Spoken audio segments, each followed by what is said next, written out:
స్వాగతం. మోడీకి ప్రత్యామ్నాయం లేదని, ఒక్కరోజు కూడా సెలవు లేకుండా పనిచేస్తున్నారని, బీఆర్ఎస్ కాంగ్రెస్ పార్టీలు ప్రజలను మోసం చేస్తున్నారని కేంద్ర మంత్రి కిషన్ రెడ్డి అన్నారు. ప్రతిపక్ష పార్టీల్లో మోదీకి ప్రత్యామ్నాయ నాయకుడే లేరని కేంద్ర మంత్రి బీజేపీ రాష్ట్ర అధ్యక్షుడు జి కిషన్ రెడ్డి అన్నారు.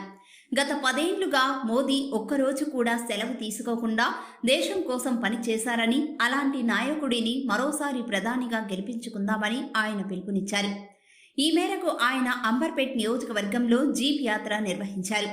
ఈ సందర్భంగా ఆయన మాట్లాడుతూ, కరోనా సమయంలో దేశ ప్రజల ప్రాణాలను కాపాడిన మోదీ ఏ ఒక్కరూ ఆకలితో ఉండకూడదని ఉచిత బియ్యం పంపిణీ చేస్తున్నారని తెలిపారు. 3 ఏళ్ల కిందట మొదలైన ఉచిత బియ్యం పంపిణీ మరో 5 ఏళ్ల పాటు కొనసాగించనున్నట్లు ప్రధాని మోదీ చెప్పారు. నిరుపేద కుటుంబంలో టాయిలెట్ నుంచి చంద్రయాన్ వరకు భారత్ ఎన్నో విజయాలు సాధించింది. దేశంలో మోడీకి ప్రత్యామ్నాయం లేరు.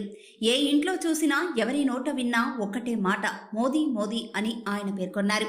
కాంగ్రెస్ బీఆర్ఎస్ దొందేనని, మోదీ పాలనలో దేశంలో మాఫియా గుండాయిజం లేదని, కర్ఫ్యూలు అల్లర్లు లేవని, దేశం శాంతియుతంగా ఉందని కిషన్ రెడ్డి గుర్తు చేశారు.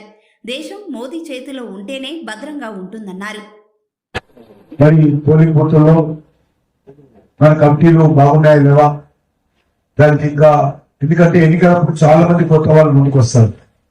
విచిత్రం ఏంటంటే ఈ ఎన్నికల్లో చాలా మంది అసలు రాజకీయానికి సంబంధమైనటువంటి వాళ్ళు కూడా మహిళలతో సహా రోజు మోడీ గారికి పనిచేయడం కోసం ముందుకు వస్తా ఉన్నారు. కాబట్టి మన పోలింగ్ బూత్ల్లో కోఆర్డినేటర్స్ కావచ్చు, బూత్ అధ్యక్షులు కావచ్చు, దయచేసి అందరం కూడా ఈ యొక్క పోలింగ్ బూత్ నెట్వర్క్ ను మనం పటిష్టం చేసుకొని ముందుకెళ్లాల్సిన కోసం